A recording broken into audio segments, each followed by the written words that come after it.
அனைவருக்கும் வணக்கம். நான் ருத்ரஹரி மதுரையிலிருந்து. நம்ம வாழ்வியல் தாந்திரிக பரிகாரம் இந்த தலைப்புல பார்த்துக்கிறோம். ஒவ்வொரு லக்கணத்தில் பிறந்தவர்களுக்கு பொருளாதார வளர்ச்சிக்கு என்ன செய்யுங்கிறத முன்னாடி 4 பகுதி கொடுத்துருக்கேன். இது 5வது பகுதி. இது சிம்ம லக்கணத்தில் பிறந்தவர்களுக்கான பொருளாதார வளர்ச்சிக்காக இந்த வாழ்வியல் தாந்திரிக பரிகாரம். இது பெரிய பொருள் செலவு கிடையாது. நீ ரொம்ப எளிமையா இதை செஞ்சா போதும். நீ உண்ணும் உணவு தான், நீங்க கேட்கும் பாடல்கள் தான், திரைப்பட பாடல்கள் தான் உங்களுக்கு இந்த பொருளாதார வளர்ச்சியை கொடுக்குறது. அனுபவத்தில் கைகண்ட முறை. முதல் ஒரு வீடியோ கொடுத்துருப்பேன். முதல் ஒரு வீடியோ கொடுத்துருப்பேன் இந்த வாழ்வியல் தாந்திரிக பரிகாரத்தில். அப்போ அதுல ஒரு மந்திரம் கொடுத்துட்டு அந்த மந்திரத்தை மட்டும் சொல்லிட்டு சாப்பிடணும். உங்களுக்கு இந்த சிம்ம லக்கணத்துல பிறந்தவங்களுக்கு காய்கறி அப்படின்னு எடுத்துக்கிட்டீங்கன்னா சுரக்காயும் முள்ளங்கியும் உங்களுக்கு பொருளாதார வளர்ச்சியை கொடுக்குற காய்.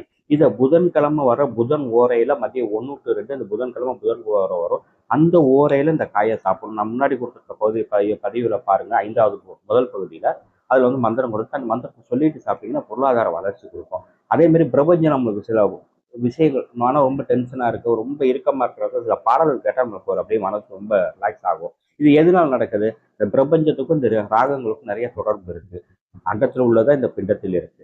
அந்த முறையில உங்களுக்கு அமைஞ்ச ராகம் ஆனந்த பைரவி ராகம். இதுல 2 பாடல் மட்டும் சொல்றேன். 10 பாடல் நிறைய இருக்கு. நான் 2 பாடல் மட்டும் சொல்றேன். கொஞ்ச நேரம் படம் சந்திரமுகி. இந்த சந்திரமுகி படத்துல இந்த பாடல் கொஞ்ச நேரம் இந்த பாடலை கேளுங்க. அடுத்து மின்சார கனவு படத்துல அன்பென்று மலையில இளங்கள் நினைவே அப்படின்னு ஒரு பாடல் வரும். இந்த பாடலை கேளுங்க. இந்த 2 பாடலும் ஒரு ஹெட்ஃபோன் போட்டு கேளுங்க. உங்க வாழ்க்கை தர உயரும், பொருளாதார உயரும் நினைச்சுக்கிட்டு கேளுங்க. சும்மா பாட்டு கேட்கக்கூடாது. மனசு அமைதியா வச்சு இந்த பாட்டை கேளுங்க. மாறும். நாளைக்கு மீண்டும் சந்திப்போம். நான் ருத்ரஹரி மதுரையிலிருந்து. நன்றி, வணக்கம்.